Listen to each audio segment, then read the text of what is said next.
Playing after 2 years out with knee trouble. Yes, Hoddle plays for Swindon tomorrow at home against Leicester. The ball control and the best long passing since Johnny Haynes will provide Swindon with an extra dimension of springboard attack this coming season. And all second division opponents will fear the free kicks of the Swindon player manager, appointed late last season but unfit to play until now. As he faces his first season in Swindon's colours, Hoddle faces his first full season as a manager. Will it be as much fun doing both jobs? Oh yeah, I think it's going to be more enjoyable. It's a different type of enjoyment because it's your side, and you know, when you're a player looking back, it's only human that you're a little bit just worried about your own performance a little bit. But now I've got you know, a squad of 20-odd players to think about, and I'm enjoying the experience. And to be out there as well is a lot better than sitting up there when your heart's ticking, because you ain't got time to do that, to think about things like that when you're out there. So hopefully that's going to be okay. If my knee holds out, I'll be out there as much as I can. Former Spurs teammate Mickey Hazard believes Hoddle's return as a player will take Swindon all the way to the Super League. I'm looking for promotion. I've looked at the squad and I've thought, oh, we're good enough to get promotion, and I've played in all the pre-season games, and I've seen nothing in the pre-season games to change my opinion that we can win promotion. What would be the one thing that the players will find that will rub off on them from Glenn? His professionalism, I think. I think he's very, throughout his career, certainly as a player when I played with him, he was always very professional. He came in, he worked hard in training and worked hard at what he was good at, and I think that's the one thing that will rub off on the rest of the team. Praise indeed. Professionalism means different things to different people. What's Glenn Hoddle's version?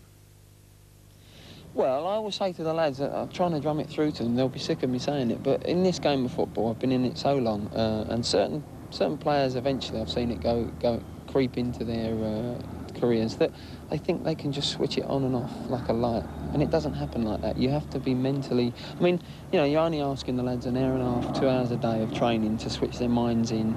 The rest of the day they got free. So when we work hard, and we work for a reason. It's not just a bit of fun. All right, you can have your laughs. We have you know, it's good for team spirit. But basically, when we work. That's being professional. And then coming match days, you have to get yourself tuned in mentally, and then the body follows you. And too many people don't think this. They think they can just put the shirt on, go out and play. But you have to get yourself prepared, and I think that's the way I've always prepared myself as a player. I'm trying to get that through to the players, and I can see it's a you know, big difference from last year. Glenn Hoddle returns to action tomorrow, 2 years after getting that knee right. Infection set in after a routine cartilage operation. It's 2 years since he's played, Mark. Great to see him back, isn't it? Nice to see him back. I think he'd be delighted that he's back as well. But it'd be interesting to see what position he plays, Roger, because if he plays as a sweeper behind the back four, as it were, I don't think he'd be able to influence the team as much if he played in midfield. He says he's going to be an out-and-out sweeper. Yeah, well, it'd be interesting, but, you know, Glenn Hoddle was known for his perceptive passing, wasn't it? And I don't think you can be that perceptive if you're playing behind players all the time. Match with Leicester. They say 300 Leicester supporters ran across the pitch, and some tried to provoke trouble with Swindon fans. Under the new Football Spectators Act, it's an offence to run onto the pitch. 2 Leicester men were charged with trespassing on the playing area. The police say others may be charged later.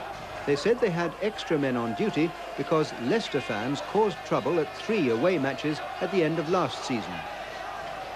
Solicitor Andrew Gregg says invading the pitch is one of a number of activities at football grounds which are now criminal acts, for which offenders can be fined up to £2,000. They've been arrested for offences, new offences, that have come into force for invading the football pitch.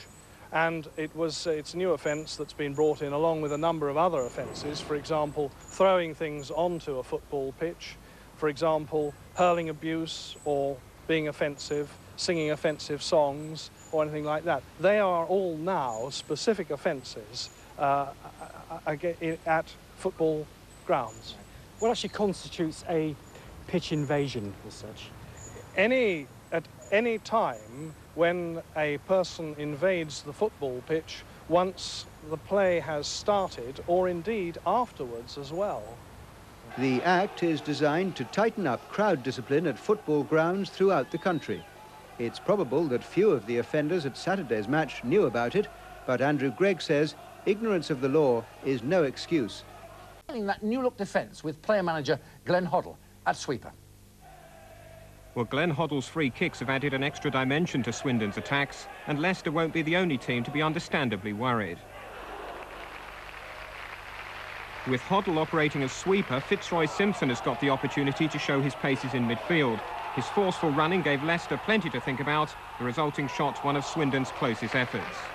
Swindon kept pressing, and Mickey Hazard's volley produced a good save from the Leicester keeper Paul. Watch how Nicky Summerby puts Hazard through, and his sweetly struck shot comes close to giving Swindon the all-important goal. The arrival of Steve Foley as substitute for Summerby brought hopes that he would repeat his hat-trick against Leicester last April. It didn't take long for Foley, who's recovering from surgery, to make an impact. From Kerslake's pass, he goes through to fire in a shot, which again brings out the best from the visitors' goalkeeper.